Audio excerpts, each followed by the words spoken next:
Hello friends, welcome back. आज के इस एनालिसिस वीडियो में हम लोग बात करने वाले हैं लक्ष्मी ऑर्गेनिक शेयर के ऊपर। लक्ष्मी ऑर्गेनिक के शेयर में क्या करना चाहिए, इसके ऊपर हम लोग डिटेल में बात करने वाले हैं। वीडियो को आराम से लास्ट तक देखिएगा, क्योंकि पहले हम लोग यहाँ पे बात करेंगे फंडामेंटली और टेक्निकली, दोनों ही पॉइंट ऑफ व्यू से हम लोग यहाँ पे बात करने वाले हैं।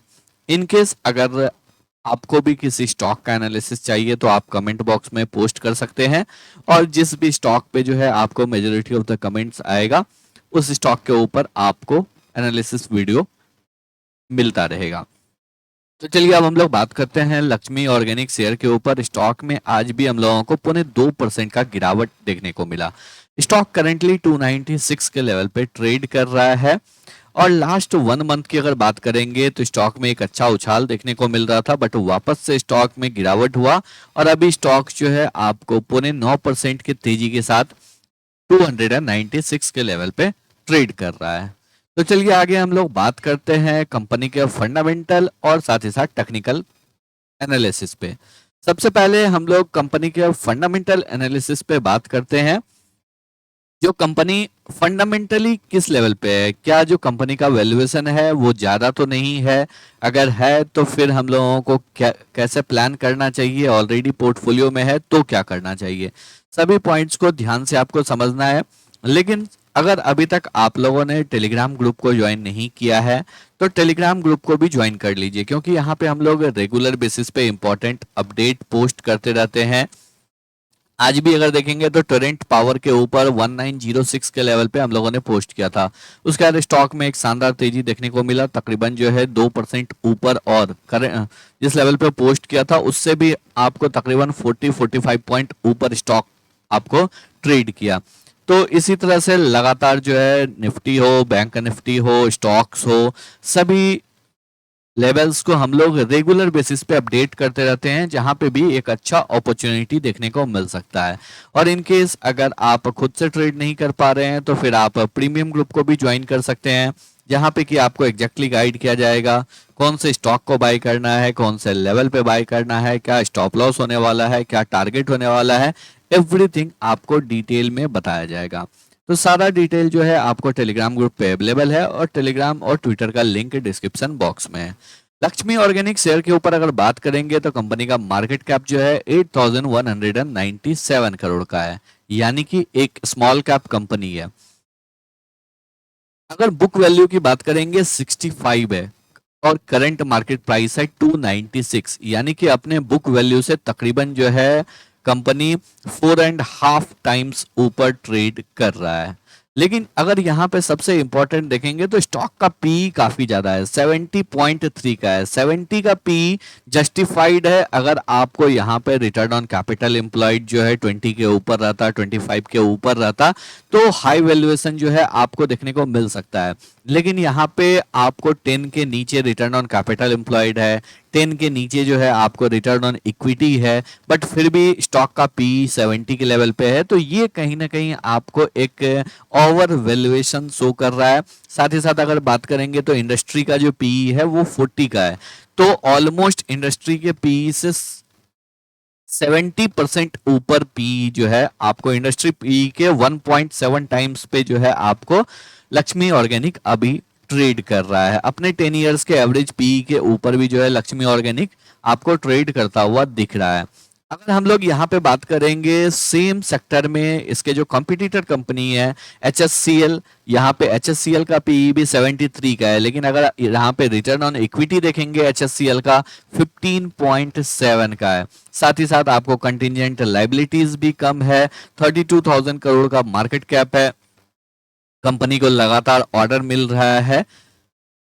तो कहने का मतलब है जो हाई पीई अगर कंपनी का है तो कंपनी को उसको जस्टिफाई करना होगा अपने रिजल्ट के थ्रू। अब अगर यहाँ पे हम लोग रिजल्ट के ऊपर बात करेंगे तो क्लियरली अगर आप देखेंगे 2021 से ही ऑलमोस्ट सिमिलर रेंज में रिजल्ट है। 2021 के बाद, सितंबर 2021 के बाद जो है एक कंपनी में ग्रोथ देखने को मिला था, बट अगेन उसके बाद जून 2022 से जो आपको रिजल्ट है वो ऑलमोस्ट 600-700 करोड़ के रेंज में ही है, इससे ऊपर नहीं जा रहा है। तो मार्केट एक लेवल अगर देख लेता है, सपोज अगर एक बार यहाँ पे मार्केट ने 880 करोड़ का सेल्स एक क्वार्टर में देख लिया, तो अब उसको उससे बेटर चाहिए। अगर उसको उससे बेटर नहीं दे पाएगा कंपनी, तो फिर वहां पे आपको स्टॉक प्राइस पे इफेक्ट देखने को मिलेगा, क्योंकि पैसा तभी बनेगा जब कंपनी परफॉर्म करेगा। तो कंपनी जब परफॉर्म करेगा तभी जो है आपको स्टॉक प्राइस में अप्रिसिएशन देखने को मिलेगा।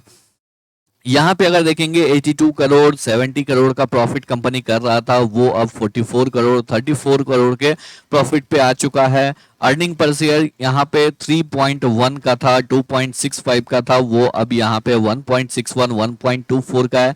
तो ईपीएस हाफ हो चुका है। सेल्स ऑलमोस्ट स्टेगनेंट है, सेम लेवल पे है, और कंपनी का मार्जिन भी यहाँ पे बीच में जरूर आपको रिड्यूस हुआ था। वंस अगेन जो है यहाँ पे आपको मार्जिन भी कंपनी जो है अब रिकवर करना स्टार्ट किया है। लेकिन यहाँ पे एक चीज जो सबसे अच्छी बात है, जो कंपनी अपना डेट को लगातार रिड्यूस कर रहा है, कंपनी का रिजर्व्स इंक्रीज हो रहा है, बट कंपनी का डेट जो है यहाँ पे आपको रिड्यूस हुआ है। तो इसकी वजह से क्या हुआ, अगर यहाँ पे थोड़ा भी आपको कंपनी परफॉर्म करता है, यानी कि अगर यहाँ पे 700 करोड़ की जगह अगर 900 करोड़ का सेल्स आ रहा है, या 920 करोड़ का सेल्स आ रहा है, या फिर एटलीस्ट 880 करोड़ 890 करोड़ का भी सेल्स आ रहा है, और स्लाइटली भी मार्जिन इंप्रूवमेंट हो रहा है, तो कंपनी को इसका सीधा सीधा फायदा होगा, क्योंकि कंपनी को इंटरेस्ट ज्यादा नहीं देना है। और अगर इंटरेस्ट ज्यादा नहीं देना है तो जो सारा है वो रिफ्लेक्शन आपको नेट प्रॉफिट में देखने को मिलेगा। ईयर ऑन ईयर बेसिस पे भी अगर बात करेंगे तो कंपनी का पीक सेल्स जो था वो आपको 3084 करोड़ का था। उसके बाद जो है वापस से ये सेल्स फिगर आपको प्रीवियस 2 ईयर्स से देखने को नहीं मिला है, और इसी वजह से जो है कंपनी के स्टॉक प्राइस पे इफेक्ट देखने को मिल रहा है।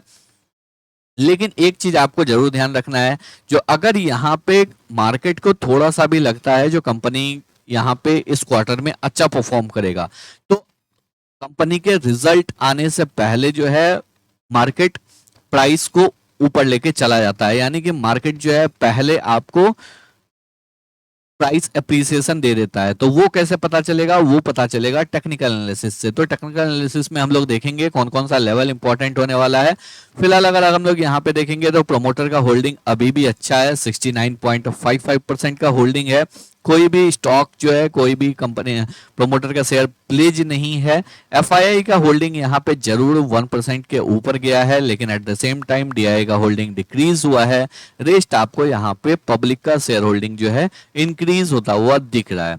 पब्लिक के शेयर होल्डिंग में अगर यहाँ पे देखेंगे तो 2 एचएनआई है, रेस्ट जो है वो आपको रिटेल पब्लिक के पास है। लेकिन एक बात अगर हम लोग यहाँ पे देखेंगे तो 4,76,000 शेयर होल्डर्स थे सितंबर 2022 में, और ये लगातार जो है आपको डिक्रीज हो रहा है। इसका मतलब कहीं ना कहीं शेयर्स जो है वो आपको धीरे धीरे कंसोलिडेट हो रहा है, ज्यादा स्कैटर्ड नहीं है। जिनके पास छोटी छोटी क्वांटिटी है वो लोग जरूर यहाँ पे आपको निकल रहे हैं। कोई मेजर यहाँ पे हम लोगों को एग्जिट देखने को नहीं मिल रहा है। चलिए अब हम लोग बात कर लेते हैं चार्ट्स के ऊपर, जो चार्ट क्या बोल रहा है। यहाँ पे अगर देखेंगे 2021 में स्टॉक ने जबरदस्त यहाँ पे रिटर्न बना के दिया, बट उसके बाद रिटर्न बना के नहीं दिया है। तो कंपनी अभी भी परफॉर्म कर रहा है, लेकिन बेटर परफॉर्म नहीं कर रहा है, ऑलमोस्ट सेम लेवल पे है, और इसी वजह से स्टॉक प्राइस में गिरावट देखने को मिल रहा है। तो अगर मार्केट को जरा सा भी यहाँ पे पता चलता है, या फिर मार्केट को अगर थोड़ा सा भी यहाँ पे इंफॉर्मेशन मिलता है जो इस कंपनी का रिजल्ट अच्छा आने वाला है, तो डेफिनेटली प्राइस अप्रिसिएशन देखने को मिलेगा। और प्राइस अप्रिसिएशन जो है रिजल्ट आने के बाद काफी ऊपर चला जाएगा, तभी आप एंट्री नहीं ले सकते हैं। तो वो जो है आपको एंट्री मिलेगा यहाँ पे जब एक बार ये कंसोलिडेशन रेंज ब्रेकआउट होगा। अगर हम लोग देखेंगे इस लेवल के नीचे स्टॉक जो है अक्टूबर 2022 से ही ट्रेड कर रहा है, 320 के नीचे स्टॉक अक्टूबर 2022 से ही ट्रेड कर रहा है, यानी कि ऑलमोस्ट टू ईयर से स्टॉक जो है एक रेंज में कंसोलिडेट कर रहा है। तो 2 ईयर से एक अच्छा कंसोलिडेशन रेंज होता है, और अगर यहाँ पे स्टॉक आपको ऊपर की साइड मूव करता है, और ये मूव तभी करेगा अगर रिजल्ट अच्छा आना होगा। अगर रिजल्ट अच्छा आएगा तो डेफिनेटली जो है उससे पहले प्राइस में अप्रिसिएशन देखने को मिलेगा। और अगर यहाँ पे 320 के लेवल के ऊपर स्टॉक निकलता है तो फिर स्टॉक में हम लोगों को एक शानदार तेजी देखने को मिल सकता है।